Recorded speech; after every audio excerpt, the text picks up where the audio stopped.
Haleluya. Gembala dan seluruh tim pada hari ini yang bertugas menyapa seluruh jemaat Tuhan yang sedang berada di rumah saat ini. Terimalah salam dari kami, Salam. Saya percaya walaupun kita masih tetap ibadah online, tapi saya percaya kasih Tuhan senantiasa menyertai kita. Amin. Saat ini kita angkat pujian, ada kuasa. Haleluya.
Terpujilah Engkau Tuhan. Haleluya. Haleluya. Mari kita angkat pujian ini sebagai tanda ucapan syukur kita di hadapan Tuhan. Mari kita angkat pujian. Layak dipuji disembah. Sebab hanya nama Tuhan yang menyelamatkan setiap kehidupan kami. Roh-Mu yang memulihkan, membangkitkan hidup kami. Alam semesta melukiskan kebesaran Tuhan, bumi dan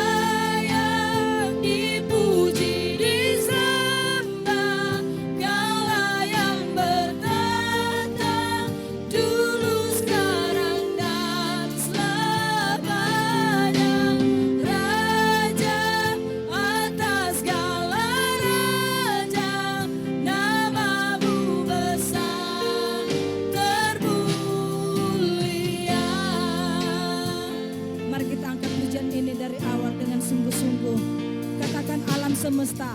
Alam semesta melukiskan kebesaran Tuhan. Bumi dan surga menyanyikan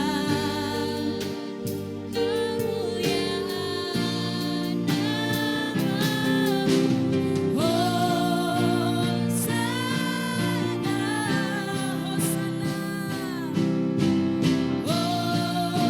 Hosana, layak dipuji disembah, Kaulah yang bertata dulu sekarang dan selamanya. Raja atas segala raja, nama-Mu besar termulia.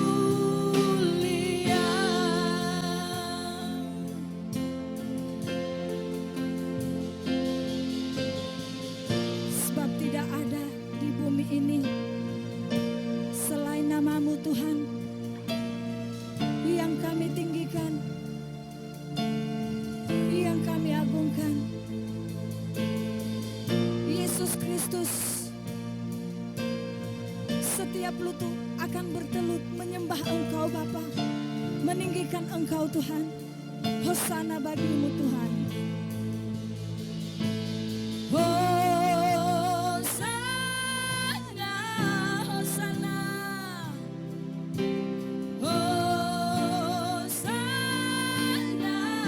Hosana, Hosana,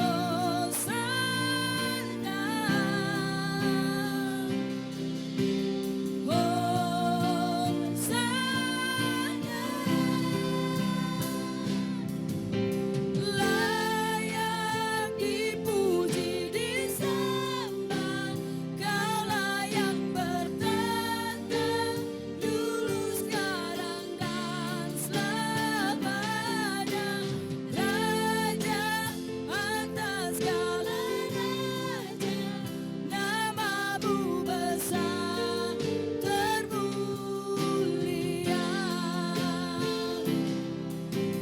Layak dipuji disembah, Kaulah yang bertata dulu sekarang dan selamanya. Raja atas segala raja, nama-Mu besar termulia. Nama-Mu besar termulia. Nama-Mu besar termulia.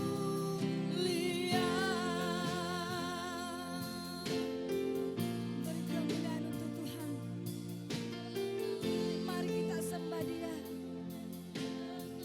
Mari kita tinggikan Dia.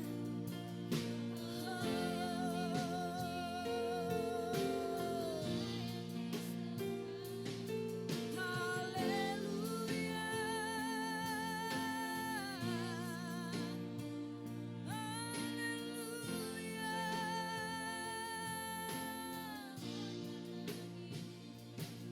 Kami sembah Kau Tuhan, kami tinggikan Engkau, kami muliakan Engkau, Yesus. Yesus, Kau sungguh baik, Kau sangat baik bagi kami. Shalom. Saya percaya bahwa setiap kita boleh diberkati oleh Tuhan, ya.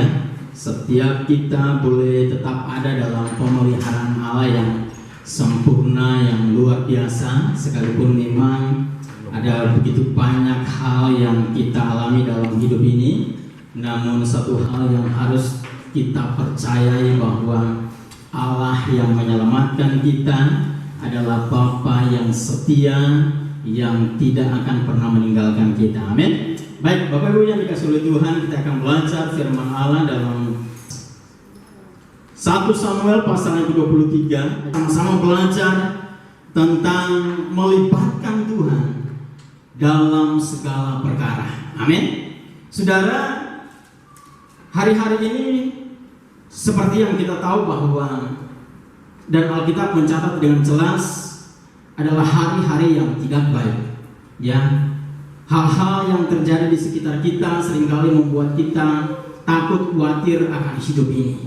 Ya, nah saudara, satu hal yang saya mau sampaikan bahwa sebagai orang yang telah diselamatkan oleh Tuhan, sebagai orang-orang yang telah ditebus dari dosa kepada kehidupan yang baru, ya, Allah menghendaki kepada kita agar supaya kita tidak takut dengan apapun juga. Sekalipun pada kenyataannya memang ya ada begitu banyak hal yang menakutkan yang terjadi di sekitar kita, tetapi belajar untuk tetap mempercayai bahwa Allah yang menyelamatkan kita adalah Allah yang setia.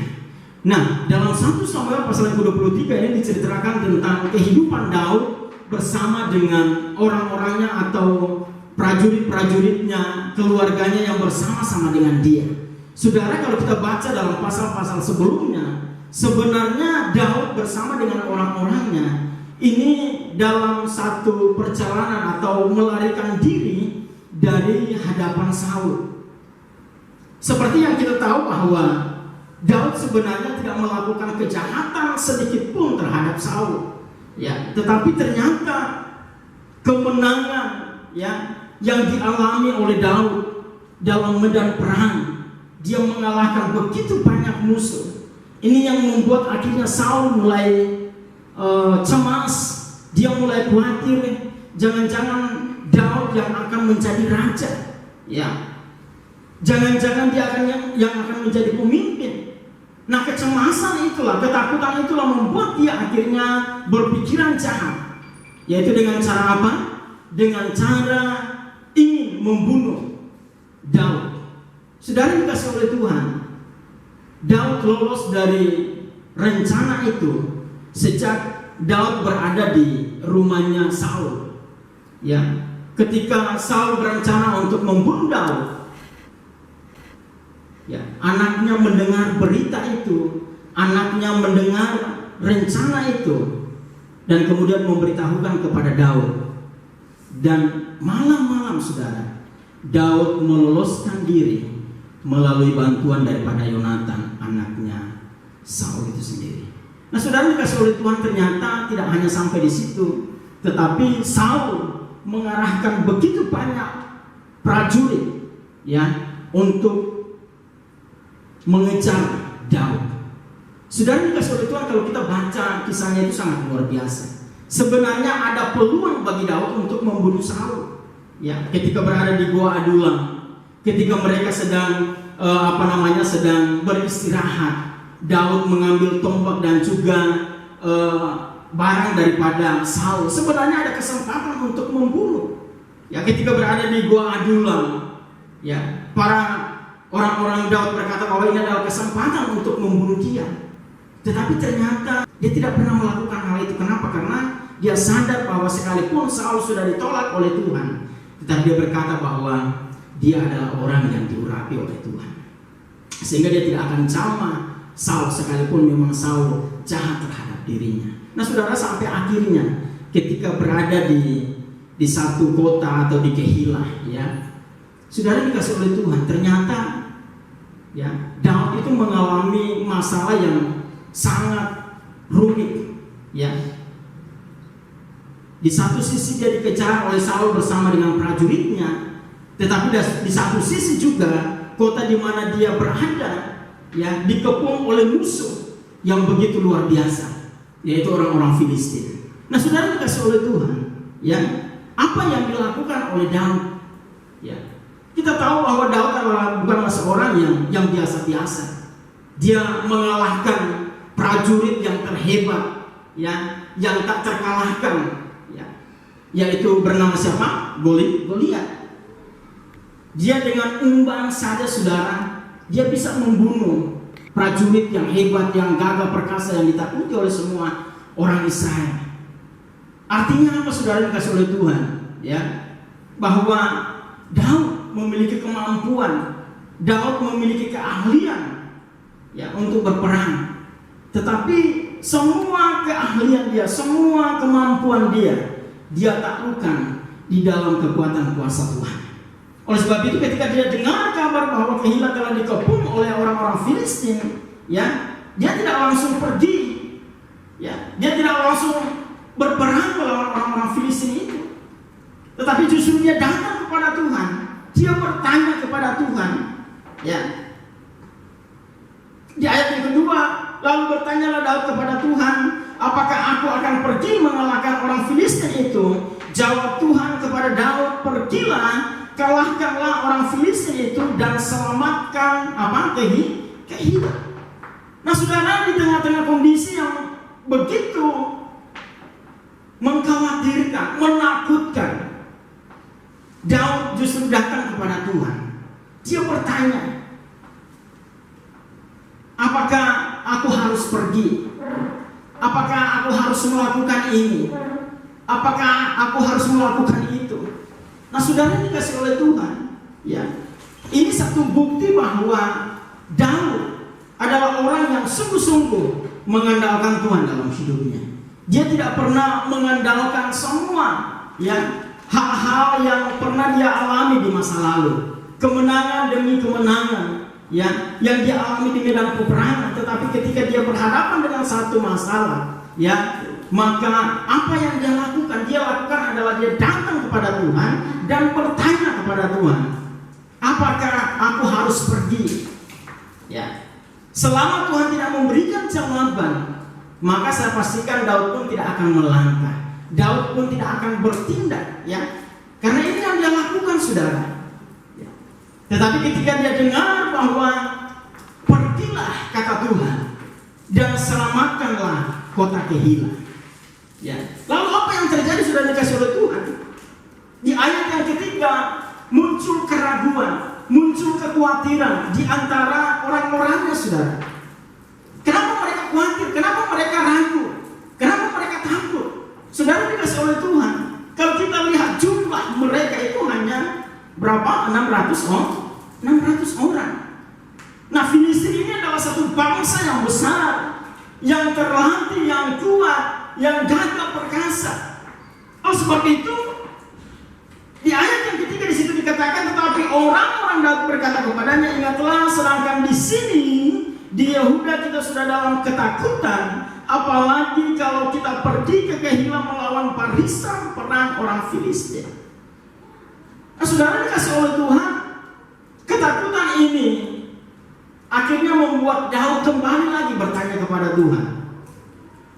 Ya, dia datang kepada Tuhan karena dia tidak akan melangkah, ya, dia tidak akan bertindak dengan cara terburu-buru, saudara. Karena kalau salah mengambil keputusan, maka akan berakibat kepada kehidupan di kemudian hari.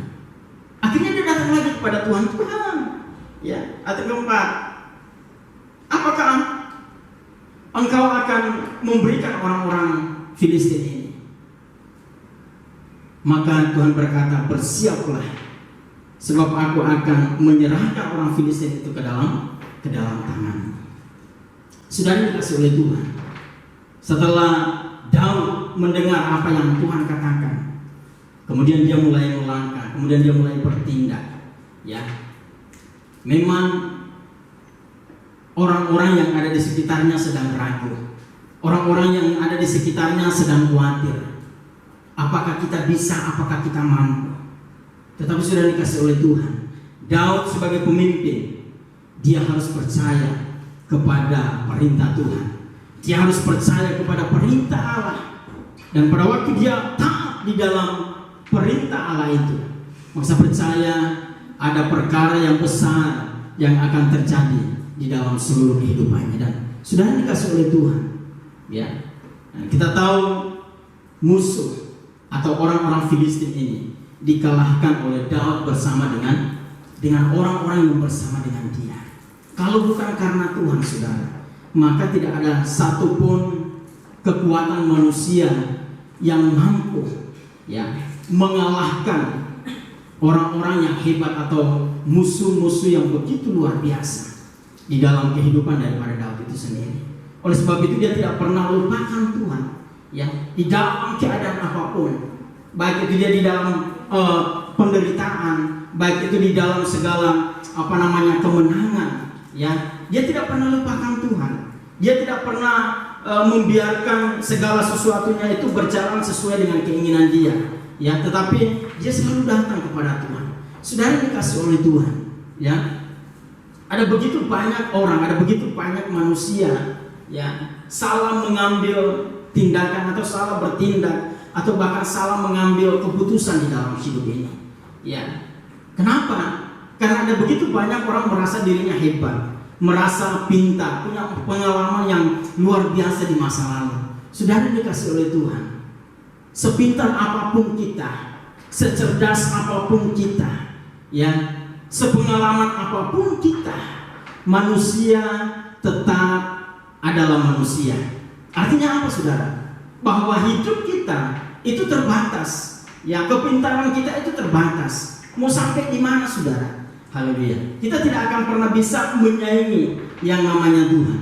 Oleh sebab itu Daud menyadari hal itu, dan ketika dia berhadapan dengan satu masalah, dia selalu datang kepada Tuhan. Dia tanya Tuhan karena dia sadar bahwa dia adalah orang yang terbatas. Dia adalah manusia yang punya banyak kelemahan, punya banyak keterbatasan. Oleh sebab itu dia datang kepada pribadi yang tidak pernah terbatas itu untuk memohon pertolongan, agar supaya dalam segala sesuatu yang dia kerjakan, yang dia alami, yang dia hadapi, yang dia perbuat, dia sungguh-sungguh dapat mengatasi atau melakukannya dengan baik. Dan ini bukan karena dengan kekuatannya, tetapi karena penyertaan Tuhan yang sempurna. Hari-hari ini sudah dikasih oleh Tuhan, ada begitu banyak masalah, satu masalah belum selesai, datang masalah yang lain, saudara. Sama seperti Daud, urusan dengan Saul belum selesai, tiba-tiba datang lagi satu masalah yang lain, Tetapi Daud tidak pernah khawatir. Daud tidak pernah menjadi orang yang lemah, sekalipun memang ada begitu banyak hal yang membuat dia bisa saja khawatir, bisa saja takut, bisa saja lemah, tetapi dia tetap percaya kepada pertolongan Tuhan. Oleh sebab itu dalam keadaan yang demikian, dia selalu datang kepada Tuhan. Dia selalu datang kepada Allah, berdoa, bertanya kepada Tuhan. Nah, ini juga yang Tuhan mau di dalam seluruh kehidupan kita, saudara. Tuhan menginginkan agar supaya dalam keadaan apapun, ayo kita datang kepada Tuhan. Amin. Oleh sebab itu apapun yang kita pikirkan mungkin itu sudah baik menurut kita, tetapi belum tentu itu adalah pikiran Tuhan. Segala rencana yang kita rencanakan, bukan berarti bahwa kita tidak boleh berencana. Bisa saja kita berencana, tetapi harus disesuaikan dengan rencana Allah, disesuaikan dengan pikiran Allah, sehingga apa yang kita kerjakan itu berhasil, dan diberkati oleh Tuhan. Oleh sebab itu saya bilang, kalau kita berjalan melakukan segala sesuatu, bertindak dengan kekuatan kita, dua hal. Yang pertama, rencana itu tidak akan pernah terjadi. Yang kedua, orang itu bisa stres. Haleluya. Kenapa? Karena terlalu memikirkan, terlalu diolah dalam pikirannya, ujung-ujungnya buntu. Nah, kalau sudah buntu, saudara, apa yang terjadi? Maka banyaklah kita temukan di kolong jembatan, di mana-mana, bajunya depannya ada, belakangnya nggak ada, saudara. Itu akibat apa? Karena melakukan segala sesuatu dengan kekuatan kemampuan. Alkitab katakan, terkutuklah orang mengandalkan apa? Kekuatannya, tetapi diberkatilah orang yang mengandalkan Tuhan. Nah, ini yang dilakukan oleh Daud, bahwa dalam keadaan apapun dia selalu andalkan Tuhan. Dia selalu datang kepada Tuhan. Dia selalu berseru kepada Tuhan. Nah, saudara, ada banyak manusia udah miskin tapi sombong, saudara. Hidupnya melarat tapi nggak mau datang kepada Tuhan. Merasa paling jago, merasa paling hebat, merasa paling luar biasa. Orang Batak bilang patentengan itu namanya. Patentengan, merasa hebat, ya sok-sok jago gitu ya. Ya. Saudara yang dikasih oleh Tuhan, kita manusia adalah orang-orang yang punya banyak kelemahan, punya banyak keterbatasan. Oleh sebab itu dalam keadaan apapun, ayo kita datang kepada Tuhan. Amin. Saya percaya pada waktu kita datang kepada Tuhan, haleluya, maka pertolongan itu akan kita alami di dalam kehidupan kita. Nah, saudara dikasih oleh Tuhan, di situ dikatakan bahwa setelah Saul mendengar bahwa Daud bersama dengan orang-orangnya ada di Kehilah, maka di situ dikatakan bahwa inilah waktunya, ya, bahwa Daud bersama dengan orang-orangnya diserahkan ke dalam tangan kita. Saudara dikasih oleh Tuhan, apapun niat jahat yang orang lakukan terhadap kita, selama hidup kita benar di hadapan Tuhan, pasti Tuhan bela. Amin. Haleluya. Ya, dia berusaha untuk mencari cara bagaimana bisa membunuh Daud bersama dengan orang-orangnya, membunuh Daud bersama dengan keluarganya. Tetapi Tuhan punya banyak cara untuk menolong Daud, meloloskan dia dari niat jahat Saul bersama dengan orang-orangnya. Sudah dikasih oleh Tuhan. Oleh sebab itu, ini juga yang akan kita alami dalam hidup kita. Mungkin ada orang-orang yang berpikiran jahat terhadap kita, baik itu di dalam pekerjaan, baik itu di dalam pelayanan, baik itu di dalam keluarga, ya, di dalam bertetangga. Ada aja saudara hal-hal yang membuat orang bisa iri terhadap kita, ya. Tetapi percayalah bahwa selama hidup kita benar di hadapan Tuhan, selama kita berjalan di dalam jalan-jalan Tuhan, ya, maka pertolongan demi pertolongan itu akan kita alami di dalam Dia. Tuhan tidak akan membiarkan kita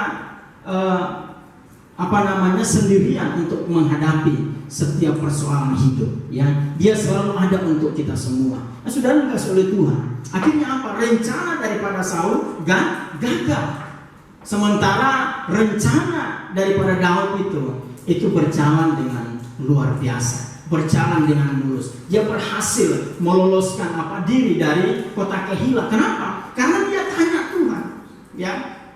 Dia tanya Tuhan, dan Tuhan menjawab bahwa Saul dan orang-orangnya akan datang. Lalu kemudian apalagi orang-orang yang ada di kota itu akan menyerahkan kamu bersama dengan orang-orangmu kepada Saul. Nah, dengan demikian maka Daud mengambil satu keputusan untuk keluar dari kota Kehilah. Sehingga ketika didengar oleh Saul bahwa Daud dan orang-orangnya tidak lagi berada di kota tersebut, maka rencana, ya, Saul untuk membunuh Daud dan orang-orangnya itu tidak terlaksana. Sudah dikasih oleh Tuhan, sekali lagi, bahwa kalau kita melakukan segala sesuatu dengan keinginan kita, kemauan kita, kehendak kita, maka semuanya akan gagal, saudara. Oleh sebab itu ada satu ayat berkata bahwa kalau kita mau pergi ke satu tempat, ke kota A, ke kota ini, ke kota B, ya, libatkan Tuhan, saudara. Ya, libatkan Tuhan. Nah, ada banyak orang nggak sadar bahwa hidup ini semua yang kita punya itu karena Tuhan. Sehingga suka-sukanya, saudara, ya, merasa sudah berhasil hidupnya, merasa sudah banyak hartanya, lalu kemudian suka-sukanya. Nggak sadar bahwa semua yang dipunya itu adalah pemberian Allah. Nah, kita ingatkan lagi kembali bahwa dalam keadaan apapun, ayo sertakan Tuhan. Amin. Karena yang membuat hidup kita berhasil, yang membuat pekerjaan kita diberkati, itu bukan karena usaha kita, ya, tetapi karena Tuhan.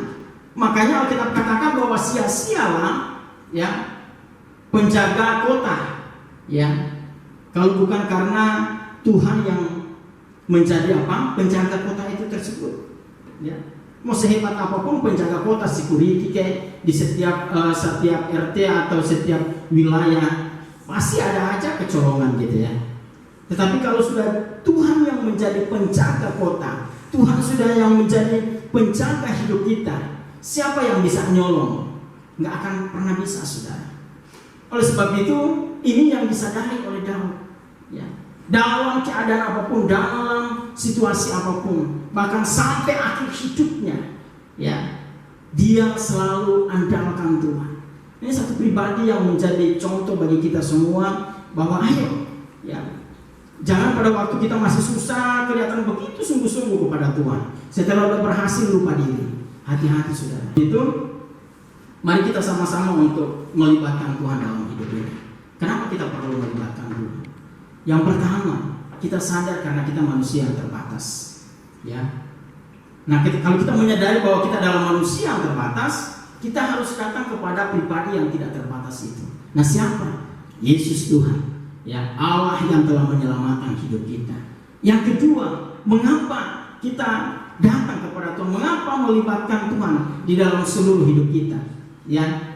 Nah, ini merupakan bukti daripada ketergantungan kita kepada Tuhan. Ya. Jadi pada waktu kita bergantung sepenuhnya kepada Allah, maka percayalah apapun yang kita kerjakan pasti diberkati oleh Tuhan. Mengapa kita melibatkan Tuhan? Dengan melibatkan Tuhan, ini adalah merupakan bukti bahwa kita adalah rendah hati di hadapan Tuhan. Nah, Tuhan tidak menginginkan orang-orang yang sombong. Tuhan menginginkan adalah orang-orang yang rendah hati, yang selalu berpengharapan kepada Dia.